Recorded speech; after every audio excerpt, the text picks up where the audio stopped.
Welcome to the Get in the Fight podcast. My name is Nate Whitson, and I'm the founder of Get in the Fight Ministries and our exclusive online fight club for Christian men.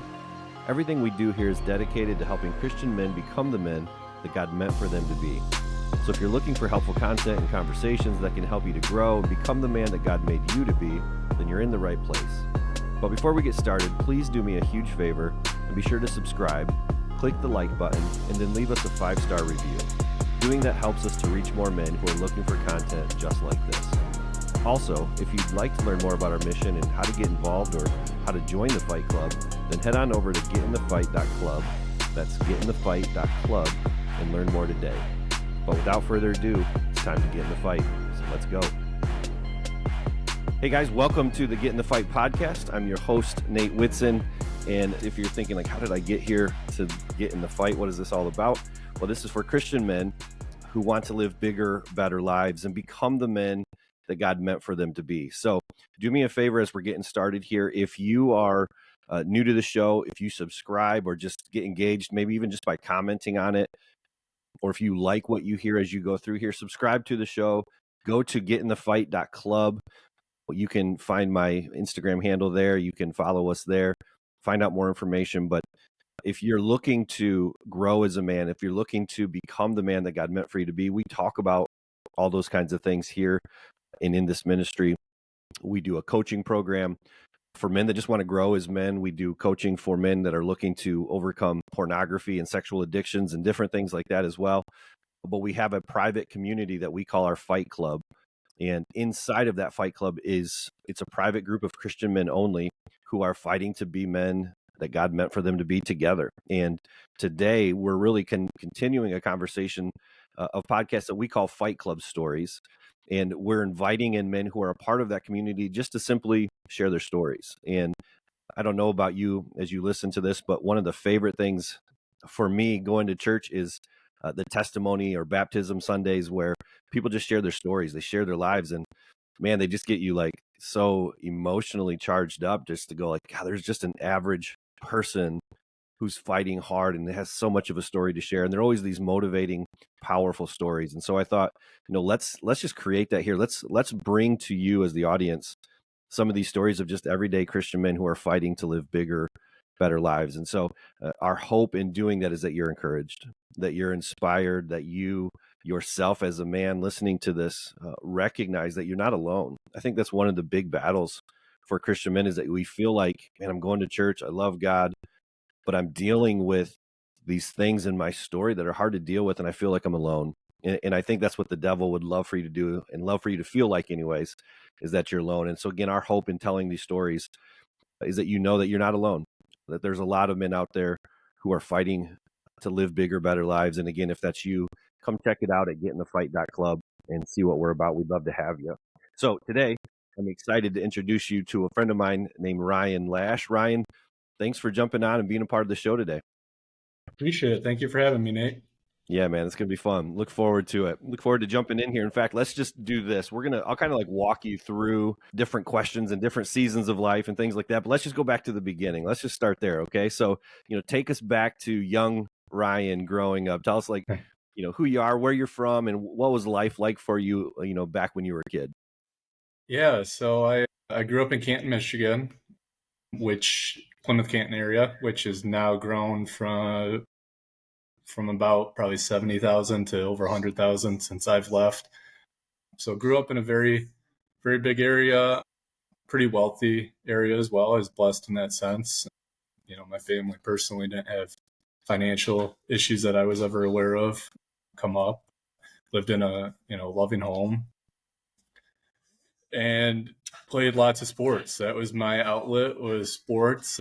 Love hockey, played hockey from the age of 2. And so, sports ultimately was my outlet when I found things that I was struggling with in life, right? And you think, well, from the sounds of it so far, I had a pretty good life, right? Growing up, and I certainly have and continue to. I was blessed in those ways, but whether we're billionaires or not, we still find ourselves in situations to where our emotions get to us. Life doesn't go the way we want, we get down, depressed, different things like that, right? So Yeah. I went through my parents being divorced when I was 10 years old.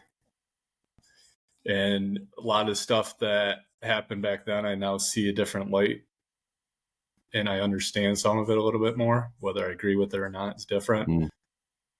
I have flashes of physical abuse in my home growing up, not all the time, but occasionally.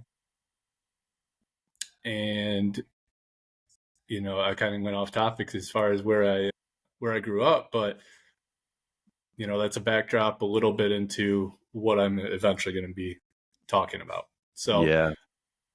my dad grew up going back to kind of that physical abuse and parent divorce that occurred at age 10.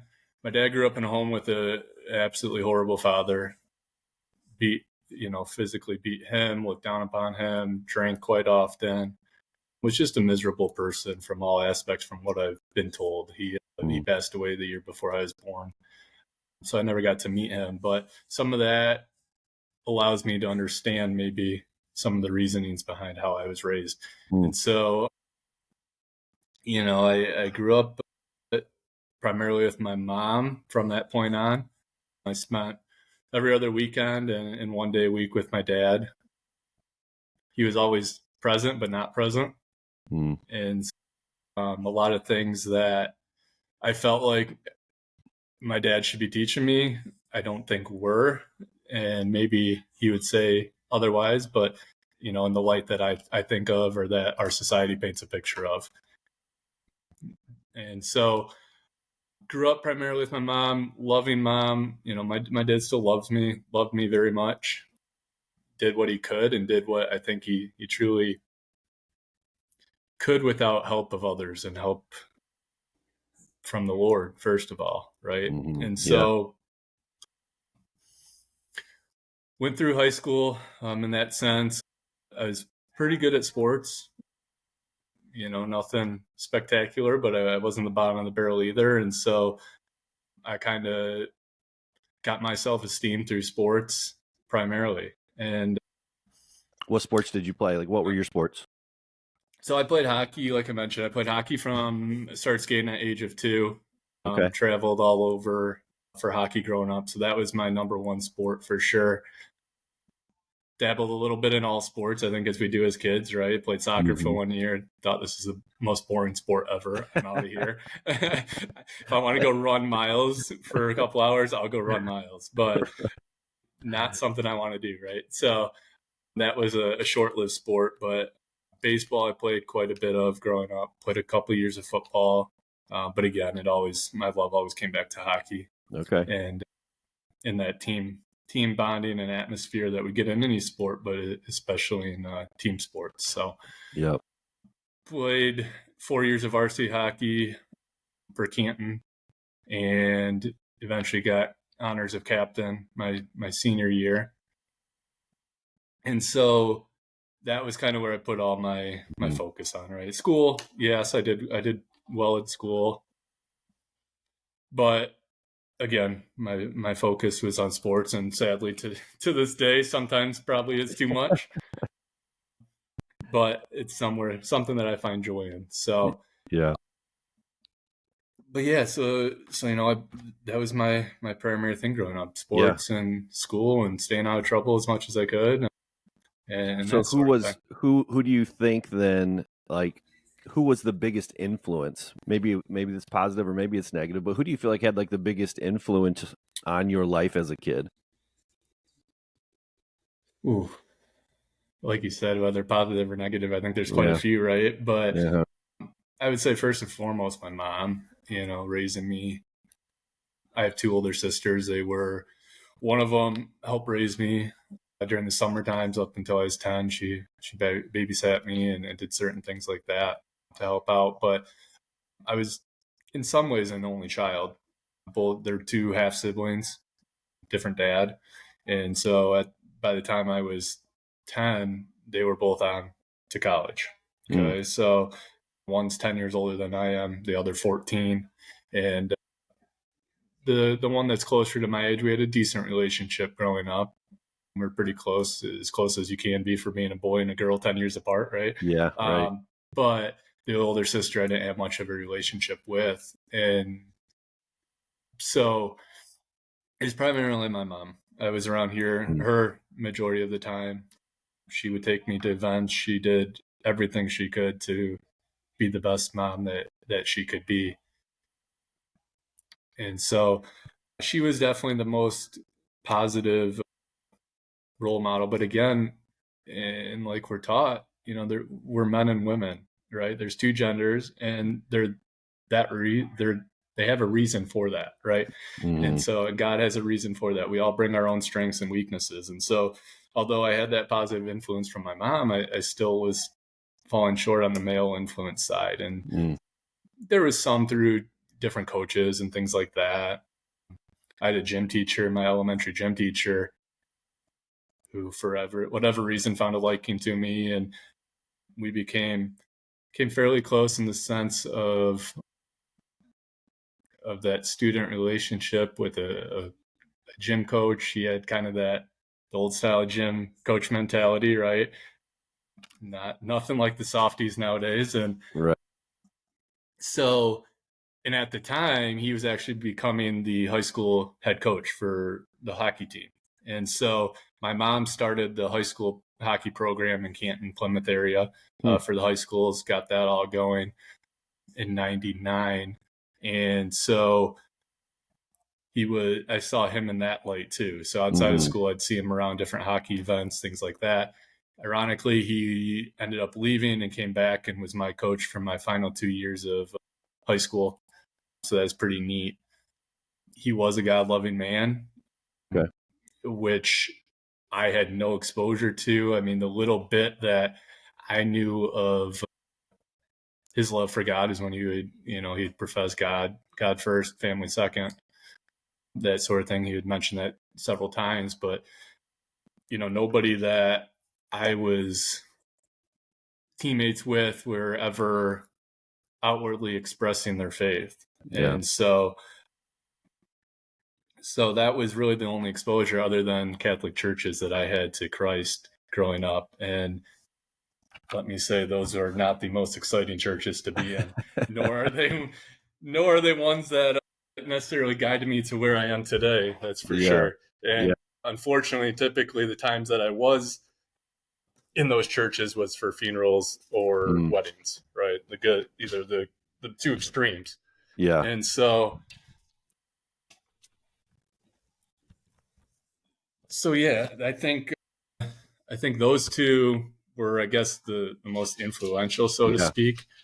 But yeah, far and above anybody else was my mom. What do you think you learned most from your dad? And what do you think that looking at it now, like, this is kind of like a clear point of your story here of something that was missing. Like, what did you learn most from your dad? What do you feel like you missed that you wished you would have had? Oh, that's a good question. It's a tough question. I think what was missing was that affection and love that God gives men to pass along to others. And it's a different affection than you get from your mom, right? It should be. And so I guess that kind of toughness and love, right? We do things in love and we speak the truth in love, right? But there was never that toughness that I needed, that drive that I see in other people and want some of, right? That passion. My dad just never really had that. And personally, he dealt with different depression issues, things stemming from his past that he never properly handled. And so that kind of leads me to what I've learned from my dad. And a lot of that is just because something happened to you previously does not mean it's got to control your future. And so for me, when I look back at things in my life and things that I wish maybe were different or had been different, it's okay. How can I take those and make sure that's not the same life for my son, Mm. right? I don't want to repeat things that I've learned, and that's one thing with mistakes, right? We all make mistakes, and if we don't learn from them, we're never going to become better people. And so, as far as stuff with my dad, I look at that and trying to either replicate some of the good things, or on the other way, fade away from some of those things that I know can be done differently or better. And now with the light of God, that certainly helps as well. So did mom and dad, it doesn't sound like there was a lot of faith. Tell me about like what, I think you had mentioned that you just didn't know, you didn't have a lot of Jesus talk in your family. Was there anything there for mom and dad at all? There wasn't. My mom grew up going to a Baptist church, I believe.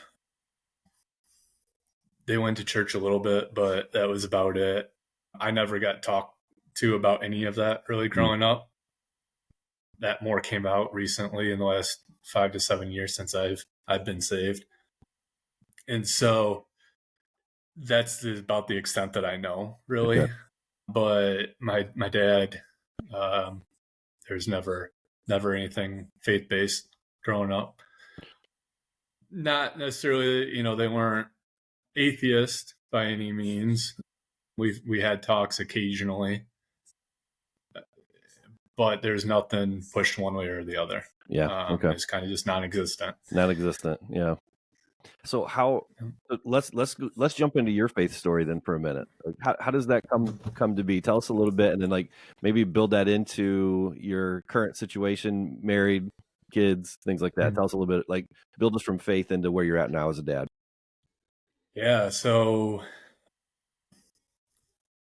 this kind of all ties in. So I'm going to go back to kind of what I wanted to talk about coming into my environment growing up, and where it kind of led me. So, and then I'll certainly get to the faith portion. Perfect.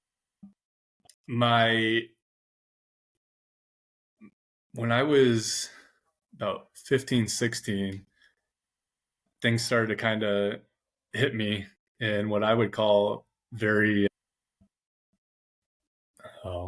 try and think of the correct term to use, but things hit me very quickly, and without having any sort of faith, I see how I ended up in the place that I did. And so I'll start with my sophomore year in high school. It's kind of when I think things started, on top of previous family issues that were going on. But sophomore year of high school, was in about our 8th hockey game of the season. Was doing very well as a sophomore, and things were just going really well. I was excited for the future, saw some other opportunities potentially coming. Long story short, ended up breaking my collarbone in 3 places in the 8th game of the season, knocked me out for the rest of the year. Ended up having surgery on it. So that was pretty demoralizing, especially considering I put a lot of myself being into sports. Yeah. And so 3 months to the day after that happened, I ended up breaking my wrist in several spots as well. That was playing basketball the day of baseball tryouts. So that was smart. But went to protect my collarbone, broke that in several places, ended up having 2 plates put in there. So I had 2 pretty major surgeries in the matter of 3.5 months. And so the point of all this being, I think it started to lead the spiral of negative thoughts and downward thinking. And certainly my previous issues led to some of that, but I think this is kind of what jump started or fully put the fire in.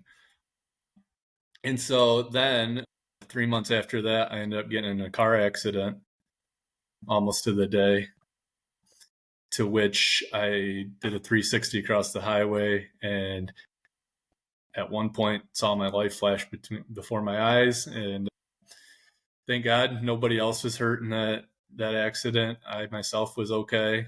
I'm sitting there in a cast because I'm still in a cast from the broken wrist. And so that was kind of a wake up moment as well of, okay, this close call there, right? And I mean, when you're going on the highway, you spin out and do a 380 across the highway and you're seeing cars come at you, it certainly can change you. Yeah. And so that happened. And then I got out of my cast a few months later, and that August of that same year of all that happening, I ended up breaking my thumb out on a boat hoist.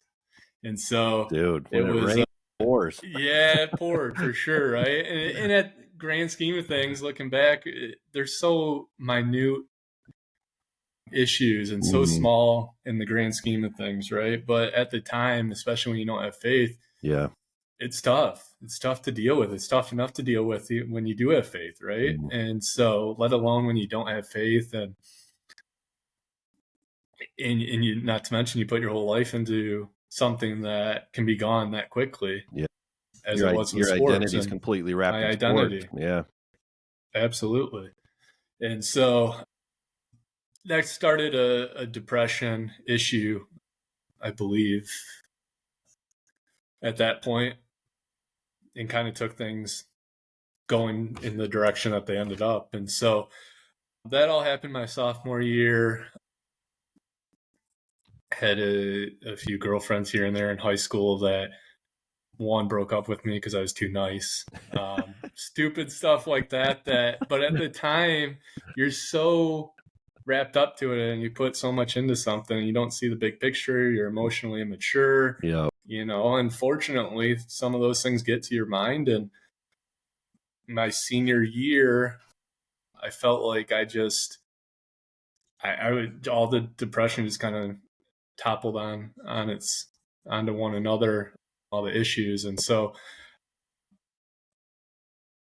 at that point, I was kind of at a crossroads with myself. I didn't feel like I was getting the support that I needed from my dad and some of the regards that I think men need to be leaders in and that sort of thing.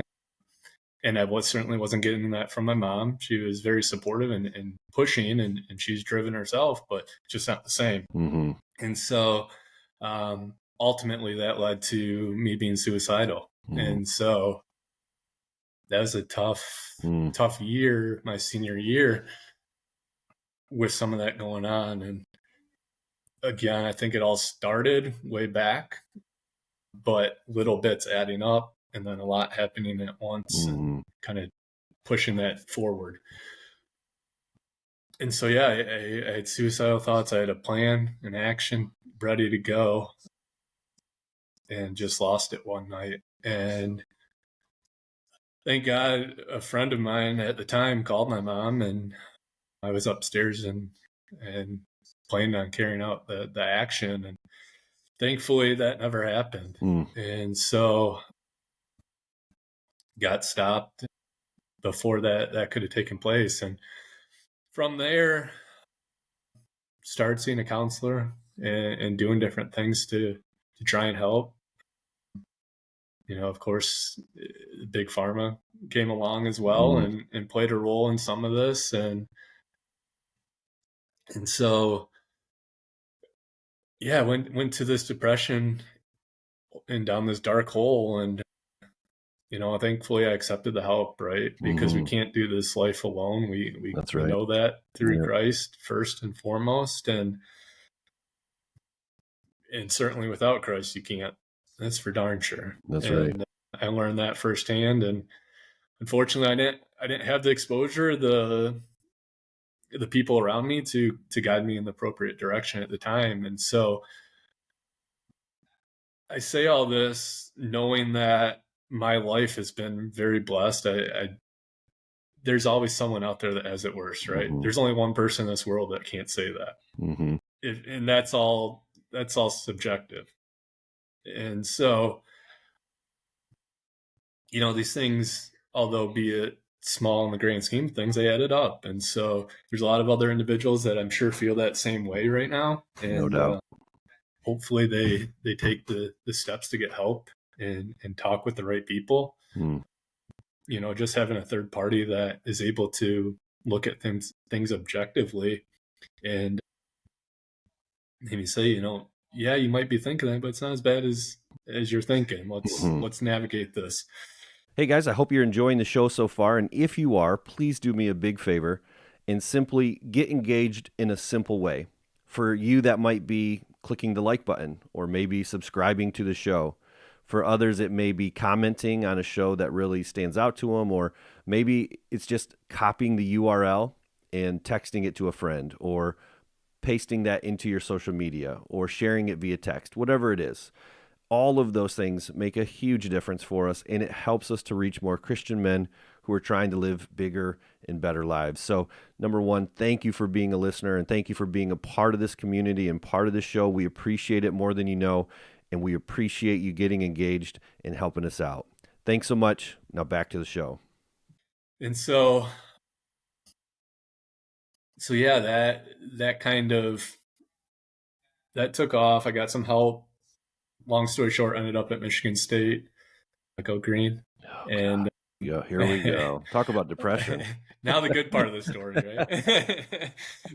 Season. But yeah, so ended up at Michigan State.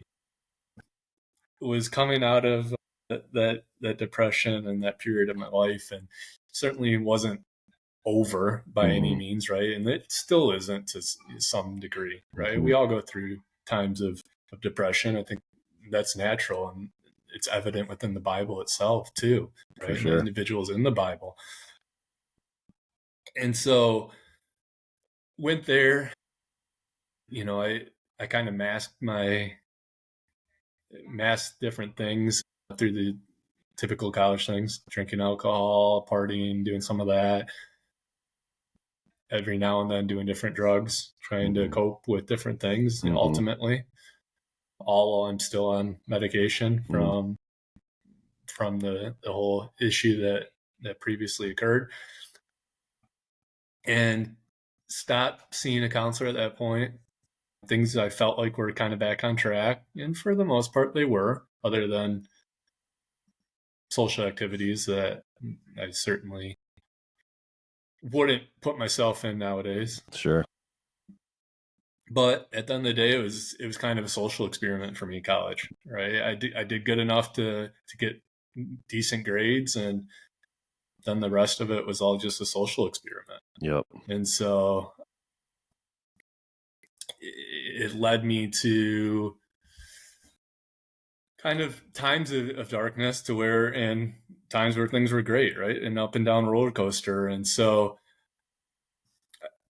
after graduating from Michigan State, I ended up at Western Michigan for audiology school, and spent 2 years there of the 4.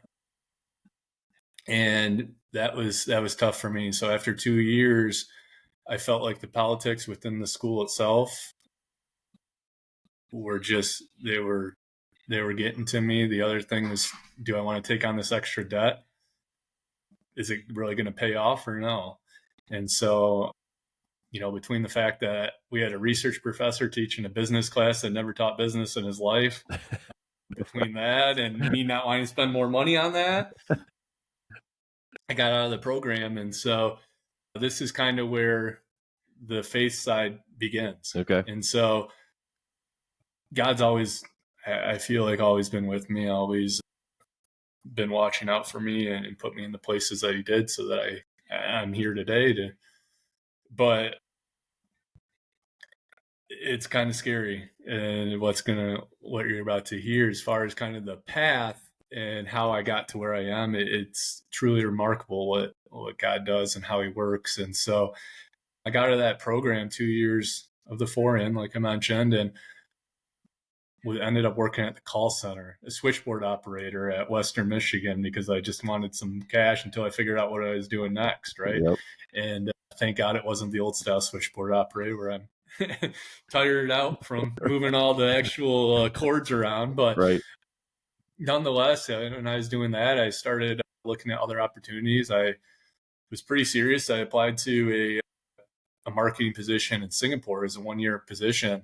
And I was kind of at the point where I go, I don't have a significant other. I don't really know what I'm doing with my life right now. I'm just why not travel? Why not get a year of traveling experience, cultural experience, as well as doing something to not be a bum in society, right? Right. And so applied for that, and part of that I applied for a Sandler training CD, which is just different training, sales experience, different suggestions, things like that. Basically, a sales process. And so I applied to that. One of the reps for them worked in Michigan and reached out to me and said, "Hey, I have a Miracle Year. They're hiring right now. I do the training for them. Is that something that I see you have audiology experience? Is that something that you'd like to explore?" I said, "Wait, it doesn't hurt. Sure, have him give me a call if he's interested." Well, about 2 hours later, he called me, my now business partner. Ben called me and we talked a little bit, had an interview a few days later, and took on the job. And so it kind of moved quickly, right? And so from there, I started working for him and worked in an office in Portage. And our front office assistant at the time was Christian. She's younger. She had just gotten married. She was only 20 at the time. Just got married, grew up in a God-loving home, seemed to be very happy and doing all the right things. And I had to go to a business expo 3 months into work and absolutely did not want to go. Dreaded it. Never been to a business expo in my life. I was going to be by myself, so I had no idea what I was doing. A little scared, nervous, all those things. She goes, "Hey, who knows? Maybe you'll meet your future wife there." Oh, okay, sure. Maybe that'd be great. Yeah. And so I go the next day and go to set up, and I'm setting up, and we had this stupid pole that had to go up and had about 3 different pieces that had to snap in that then had our logo on the back that I was supposed to put in the backdrop, and struggling because I was sweating. Did not want to be there. Just hated everything about it, right? And so talk about choosing to be a man of joy. That was not my strength that day. And so I'm setting up, and all of a sudden, these 2 women at the booth next to me just start laughing, and they're just watching me having fun, not helping, not offering, right? So I get it set up and start going through the expo, and I start chatting with the ladies that were in the booth next to me. And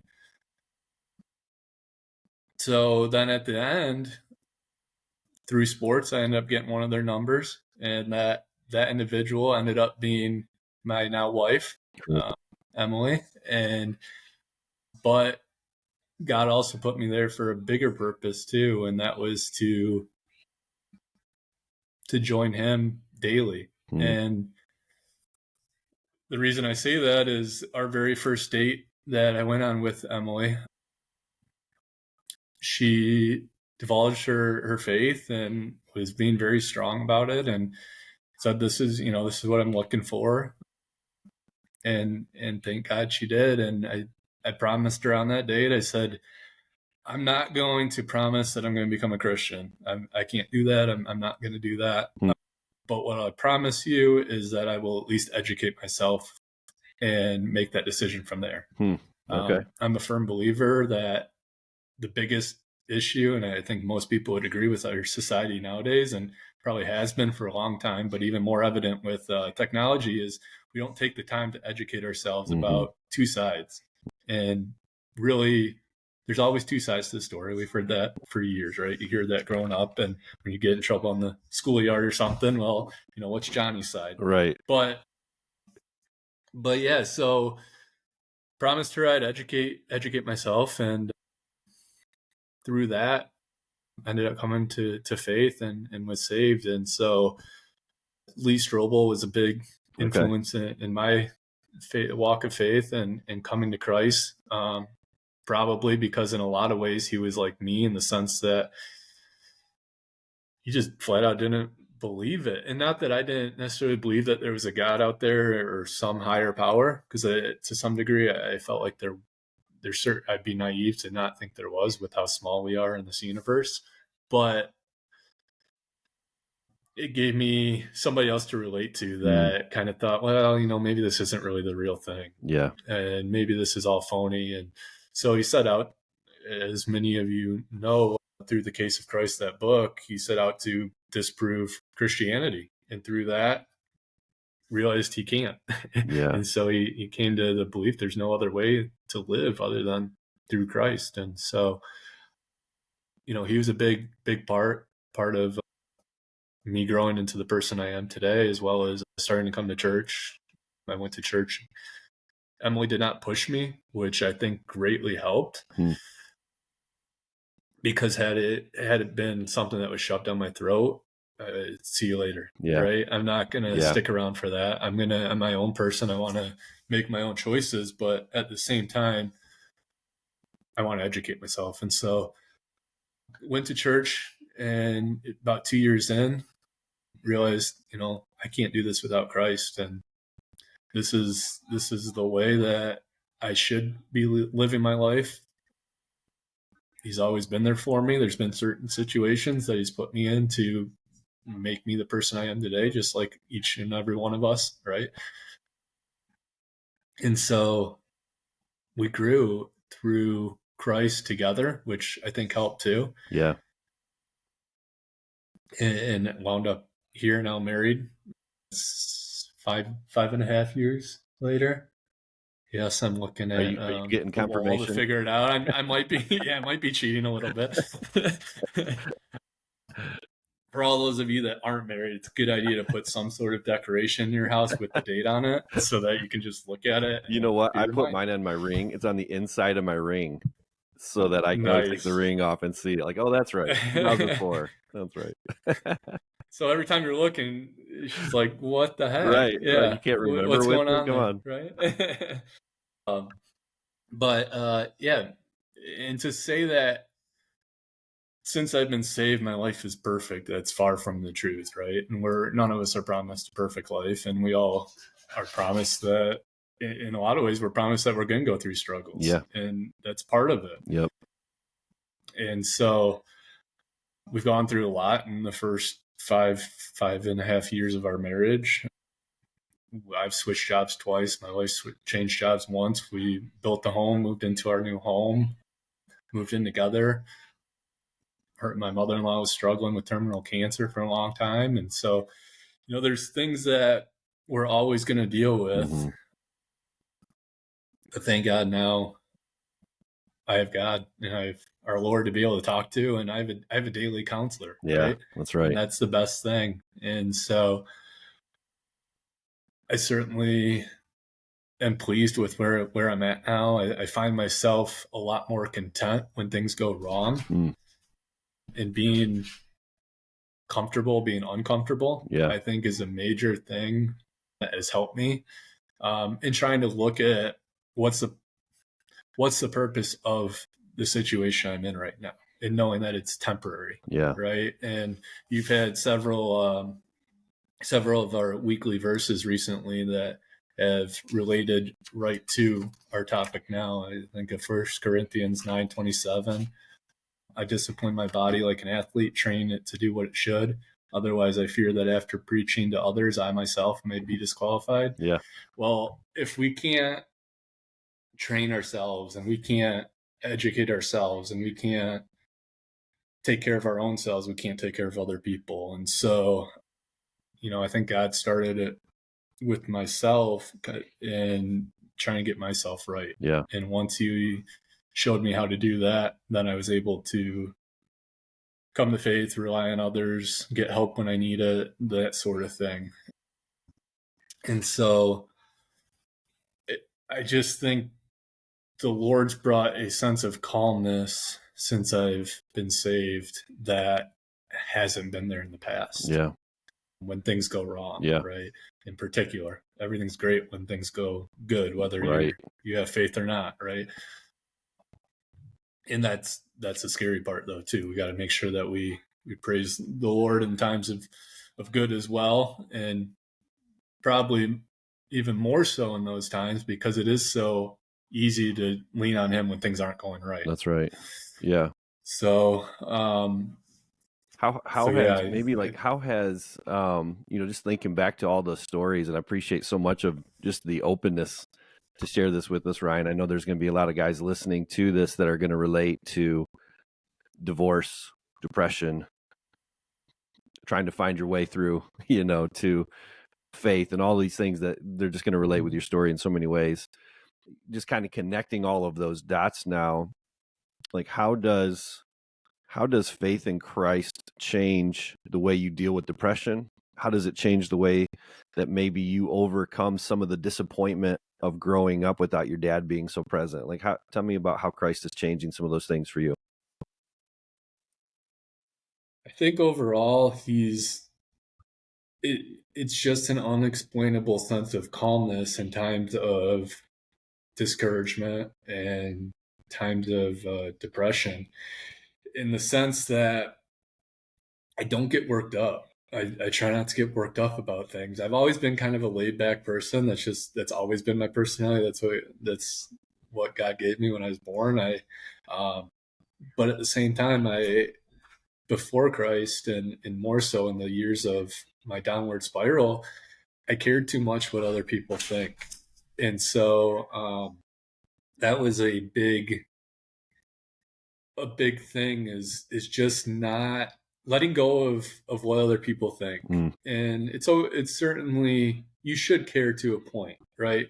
However, at the end of the day, when this life is done, what other people think does not matter. Right. The only thing that matters is what one person thinks, right? Yep. And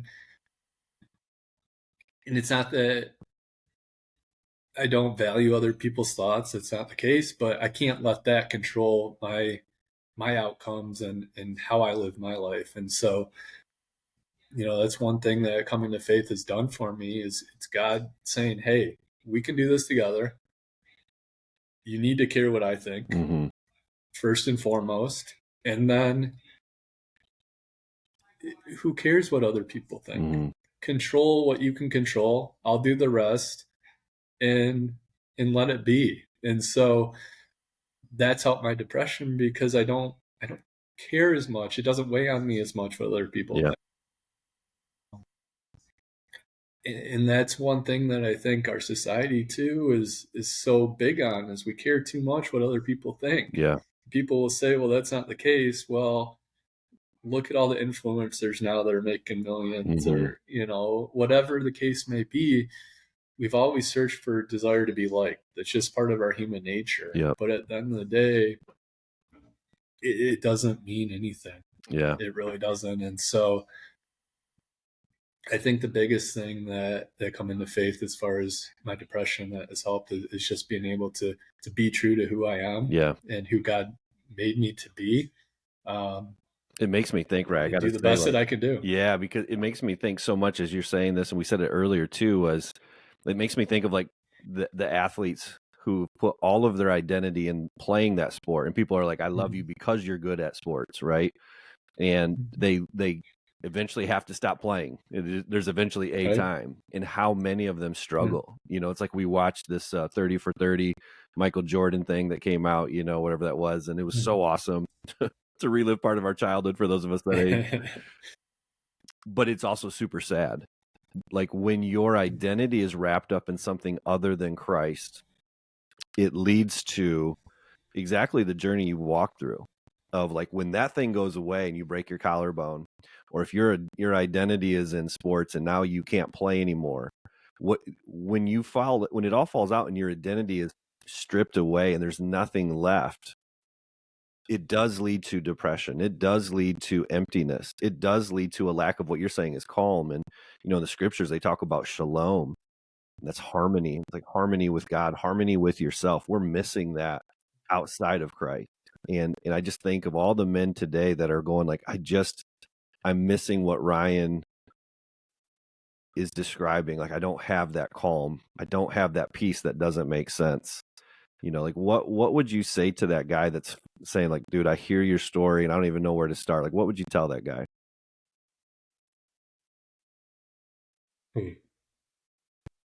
There's a couple different ways that I think you can go with that.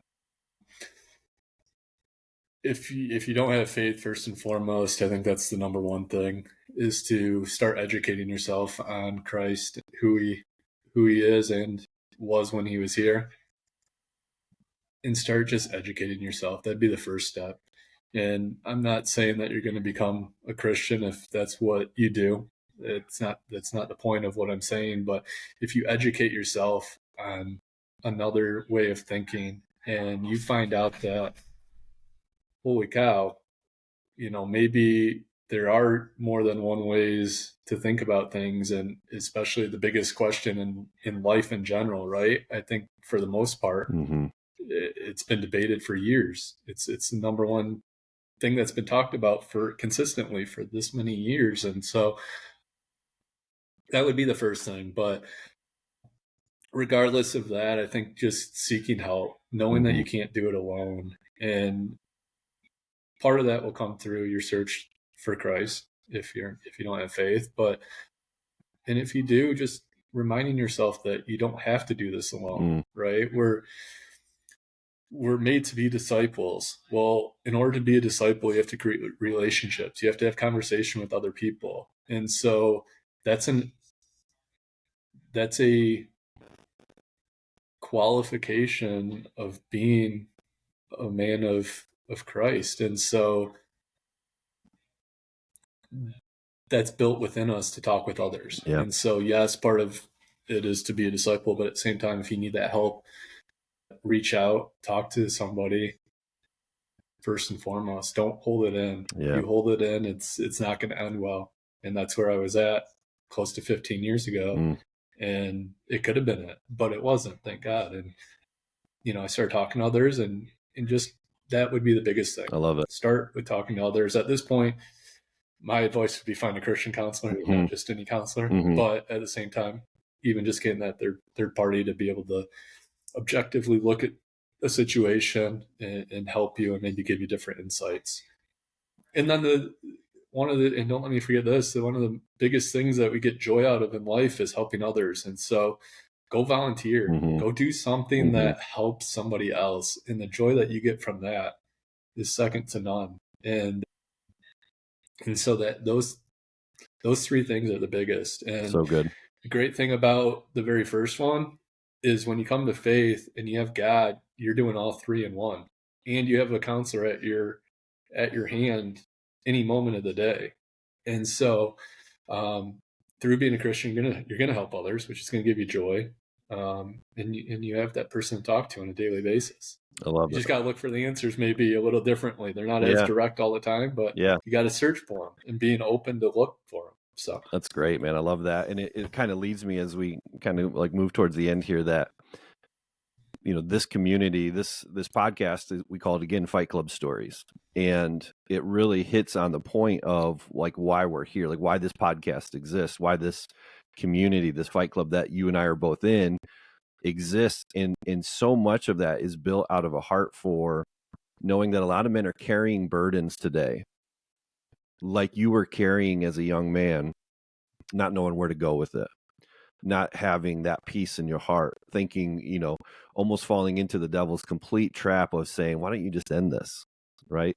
And not everybody is dealing with that same level, but everybody's dealing with something. Even the guy that you meet at church that you shake hands, we talk about this a lot in our community here, where they're like, how many times you go to church and be like, hey, Ryan, how you doing? Good. How are you doing? Good. right. Everybody you meet's doing good. Right. We're smiling. I mean, if anybody that's watching, the YouTube version of this, you see Ryan and I, and we're just smiling. We're happy guys. But underneath a lot of the smiles for guys are stories of growing up in homes that weren't perfect, in homes that didn't introduce you to Christ, in homes that were abusive in some case, verbally, physically, sexually. Men are carrying burdens today. And I guess what I tell you as a listener, what Ryan is telling you, I think is so great. Number one, your only hope is found in Christ. He made you. He loves you. There's a purpose for your life. There's meaning for you as a man. And that there is a community of men that simply are like Ryan and I, who are imperfect dudes, who have found the answer in Christ. And we simply tell you, you don't have to do this alone. I just challenge men again, if you're listening to this and going like, I need that. I know that's true. Find a Bible believing church that honors Scripture, honors Christ, and does not waver from the Word of God, and get connected there. Number 2, go to getinthefight.club and join our fight club for free. Jump in and get connected to guys like Ryan. And you will find out that in doing life with other Christian men, you go like, you know what? I'm not alone in this. That's what the Fight Club stories are about. And the other thing that Ryan said that you said, Ryan, I think is so awesome. And I want to just say this here again. One of the things in this community that I'm constantly pushing guys to do is be a giver. Don't show up to this community like it's Facebook and just watch other people share and give. The way of Christ is an upside down, backwards way than what you think. And you get healing by giving, and you get out of your depression by giving, that you get out of your head by giving and serving. And there's some other man in your life who needs you, who needs to know your story, and they can't if you just keep that to yourself and don't give. So I love that. And again, it's not just a pitch to join this community for no reason, but man, if you're listening and you don't have one, you're welcome. Join us with it. And I think you'll be surprised. Anything you would add to that, Ryan? No, I think you covered it all. I think at the end of the day, if anybody out there is dealing with depression, just know there's other people out there that, like you said, they're in the same boat. And so you don't have to do this life alone. Talk to somebody, do what you can to better yourself. Because, looking back on it, that would have been the most selfish thing I could have ever done in my life, right? At the time, you're not thinking of any of that. That's right. So, yeah, I guess to wrap everything up that I've said, the number one thing I'd like to get out there, if anybody is listening that's dealing with depression or suicidal thoughts, is get the help. There's a better life out there. And so sometimes it just takes a little bit of work, but put in the work and the reward will be well worth it. Yeah. Thank you, man. Appreciate you sharing so much of that story. As we wrap up here, I guess let's do this. Like, God's saved your life, gave you life first, saved your life, and has brought you so many good things. A beautiful little boy, awesome marriage, super cool family. Like, how do you want to be remembered now? Like, what is the legacy of Ryan Lash that you go, you know what, with all of that backdrop and all that God has going forward, where do you hope to take that? How do you want to be remembered? Oh, well, I think first and foremost, somebody that loved God and through that was able to be the person he truly wanted to be. And that person ended up being somebody that was caring for others, that people would say, hey, if you needed somebody, call him, he'll be there. And just somebody that loved others and cared for Christ. I think those, as long as those two things are mentioned, that's all that I care about. That's all that I care about. So hopefully my actions, although I fall short daily, as we all do, and thank God gave us people like David that fell short daily, but also were instrumental in where we're at today. So yeah, I think just somebody that cares for others and loves God. I love it. At the end of the day, if those two things are said, that's all I care about. It kind of reminds me of the first and second greatest commandments: to love the Lord with all your heart, to love your neighbor as yourself. So I think your answer is right on with what God has commanded of us. Well, there's a reason those two things are first, right? That's right. So, well, listen, Ryan, thank you so much for sharing your Fight Club story. Man, just to sit back and listen to it is powerful. And again, for the guys that are listening today, I hope that as you hear this, you're encouraged, that we told you that in the beginning. We want to encourage men to know that they're not alone and to keep on fighting, and to know that you don't have to do it alone. Again, you can go to getinthefight.club and you can apply and join us and be a part of the story. Share your story because somebody else needs you, right? Whether that's this or Promise Keepers, or there's lots of great men's groups out there, but don't do this alone. Ryan said that so well today. That's my encouragement as we wrap up the show today is don't try to do this alone. Number one, you've got to have Christ in you. It brings a peace, a shalom, a harmony, a joy that there's no other way to fill that gap other than through Christ, who loves you and made you and has great purpose for you. You are needed in this world. You are needed in this journey, and other people need you and what you have to offer. And so I hope you're encouraged by Ryan's story today. So grateful for you to listen to the show. And Ryan, any other closing thoughts that you want to share here? Yeah, just real quick, going back briefly to your previous podcast with Brent Hansen. At the end of the day, it's a choice, right? When we wake up, you have the choice to either to love God or not. You have the choice to say it's going to be a great day today, or man, this sucks. I can't. Can't wait till I'm back in bed. Right? We have that choice, and it's a constant training that we have to do. The brain is no different than any other muscle. And so if you want to be better, if you're stuck in a bad place, be consistent and keep working on it. Because even when things are great, you still got to work on it. So, that was one last thing I just want to remind people. Exactly right. It is a choice. Man, every day you get a chance and a choice. Two things every day. You got a chance at another day. Each one's not given. So when God wakes you up, you've got a chance. It's another day. And then you got to make a choice, right? Amen. And every day we make a choice to either follow him or not. And we say this a lot. I'm glad that you said that. It's a great way to end the show. We talk a lot about like the fact of being a Christian isn't about making a one-time decision and then you just bury that decision and you just move on with your life. No, every day you've got to choose Christ. Every day. There's a first day. There was a first day that Ryan said, You know what, I believe, like not for Emily's sake, not for anybody else's sake, but I believe because I did the hard work. I educated myself and God revealed himself to you. Praise God for that. There's a first decision, but then there's an everyday decision after that is required. And that is our challenge. It's a great way to end it, Ryan. I appreciate you saying that. We are challenging you to be inspired by this, to decide today to not try to do this on your own. Decide today to live a bigger, better life. And it's not through you, it's through him. And when you figure out the answer to that part of it, everything changes. So thank you for listening. Thanks for being a part of this community. If you like this, share it with somebody. That's another way for you to be a part of this, is to engage in that. Copy the URL, send it to a friend and say, hey, you know what? You need to hear this story. Maybe there's a man in your life that you just know is like dealing with some stuff that Ryan's talking about today. And you go, wow, like my buddy needs to hear this. Copy it, send it, email it, text it, right?